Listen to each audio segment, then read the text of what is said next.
देख रहे हैं उत्तर प्रदेश टाइम्स और मैं हूं आपके साथ स्वाति सिंह। आइए नजर डालते हैं 7 बजे की 7 बड़ी खबरों पर।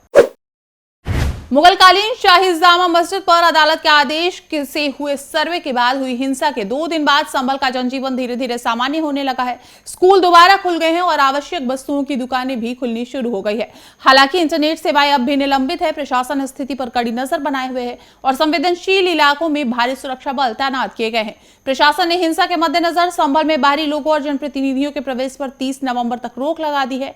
वहीं प्रमुख चौराहों पर पुलिस बल और संवेदनशील क्षेत्रों में रैपिड एक्शन फोर्स यानी कि आरएएफ के जवान तैनात किए गए हैं। जिला प्रशासन ने स्थिति को पूरी तरह नियंत्रित रखने के लिए निगरानी और गश्ती बढ़ा दी है। जामा मस्जिद के सर्वे के दौरान हुई हिंसा और बवाल की जांच के लिए जिला प्रशासन ने सख्त कदम उठाए हैं। जिलाधिकारी डॉक्टर राजेंद्र पैंसिया ने इस मामले की मजिस्ट्रियल जांच के आदेश देते हुए 7 सदस्यीय टीम का गठन किया है। ये टीम घटनास्थल से लेकर पूरे मामले के हर पहलू की जांच करेगी और 7 दिन के भीतर अपनी रिपोर्ट सौंपेंगी। इस मामले में संभल पुलिस ने सपा सांसद जियाउर रहमान वर्ग समेत 2750 से अधिक लोगों के खिलाफ गंभीर धाराओं में मुकदमा दर्ज किया है। आरोपों में हिंसा की साजिश रचने, सार्वजनिक शांति भंग करने और बवाल फैलाने जैसे गंभीर अपराध शामिल हैं। दिल्ली में समाजवादी पार्टी के राष्ट्रीय अध्यक्ष अखिलेश यादव ने संभल हिंसा पर एक बार फिर सवाल उठाए हैं। सपा अध्यक्ष अखिलेश यादव ने कहा कि जामा मस्जिद में दोबारा सर्वे का काम क्यों किया। उन्होंने कहा कि मैं भी संभल जाऊंगा, संभल जाने से क्यों रोका जा रहा है, संभल का हाल जानना चाहते हैं। अखिलेश यादव ने कहा कि संभल में न्याय नहीं मिल रहा है। हम संविधान का सम्मान करते हैं, हम संविधान का उत्सव कैसे मनाएं, उत्सव ढोंग नहीं होना चाहिए। उन्होंने कहा कि भाजपा संविधान को नहीं मानती है। यूपी में वोट की लूट हुई। आपको बता दें कि आज समाजवादी पार्टी का प्रतिनिधिमंडल संभल नहीं जाएगा। 3 दिन तक जाने की इजाजत नहीं मिली है। डीजीपी से 3 दिन तक जाने की इजाजत नहीं दी गई। इस दौरान सपा के प्रमुख अखिलेश यादव ने कहा कि संविधान दिवस के लिए सभी को बधाई। सच्चा उत्सव तभी है जब सब संविधान के रास्ते पर चले। संविधान के रास्ते पर चलकर सच्चा उत्सव मना सकते हैं। हम सब सच्चे समाजवादी संविधानवादी लोग हैं। और राजधानी लखनऊ में संविधान दिवस के अवसर पर एक कार्यक्रम का आयोजन किया गया जिसमें मुख्यमंत्री योगी आदित्यनाथ ने मुख्य रूप से भाग लिया। इस मौके पर उन्होंने कहा कि बाबा साहब भीमराव अंबेडकर द्वारा तैयार किए गए संविधान में सेक्युलर और सोशलिस्ट शब्द नहीं थे।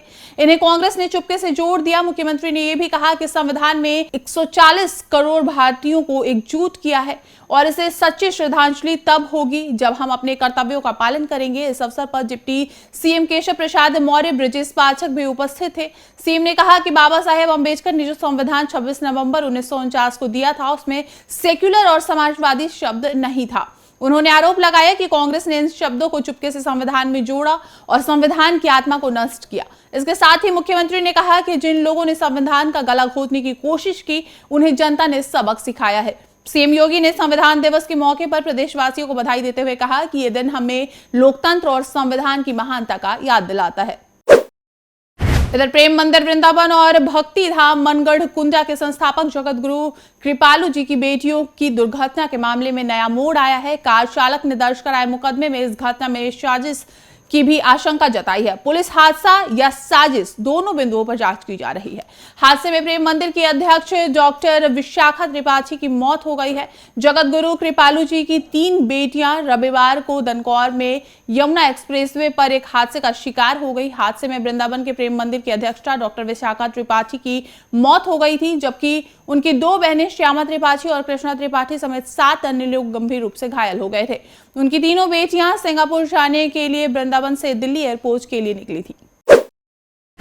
यूपी में बीजेपी के सीनियर नेता और वाराणसी साउथ सीट से लगातार 7 बार विधायक रहे श्यामदेव राय चौधरी का निधन हो गया है। वे 85 साल के थे और वाराणसी के ही एक अस्पताल में उनका इलाज चल रहा था। अपनी सादगी से पहचान बनाने वाले श्यामदेव राय चौधरी विपक्षी दलों के बीच भी काफी लोकप्रिय थे और उन्हें दादा के नाम से जाना जाता था। प्रधानमंत्री नरेंद्र मोदी ने पिछले सप्ताह उनके स्वास्थ्य के बारे में जानकारी ली थी। हाल ही में सीएम योगी जब वाराणसी दौरे पर आए थे तो दादा का हाल जानने के लिए अस्पताल भी गए थे।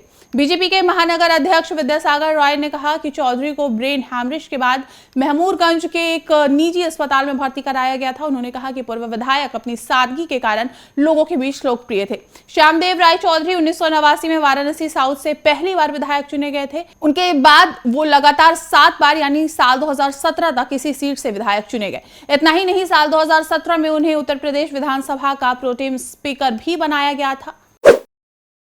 और बागेश्वर धाम के पीठाधीश्वर पंडित धीरेन्द्र कृष्ण शास्त्री की सनातन हिंदू एकता यात्रा में एक अजीब घटना हुई।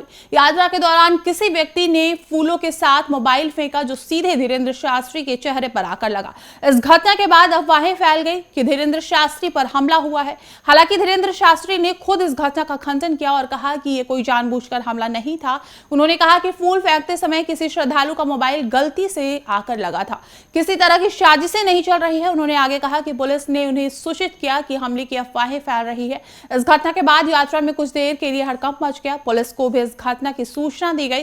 धीरेन्द्र शास्त्री ने लाउड स्पीकर के माध्यम से लोगों को शांत कराया और कहा कि उन्हें किसी तरह का कोई खतरा नहीं है। इस घटना के अलावा धीरेन्द्र शास्त्री ने अपनी यात्रा के दौरान गृह युद्ध की चेतावनी भी दी।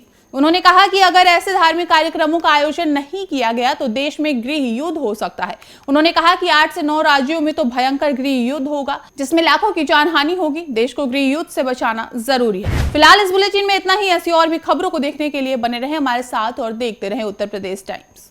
हम हैं देश के दिल, उत्तर प्रदेश की धड़कन, उत्तर प्रदेश टाइम्स।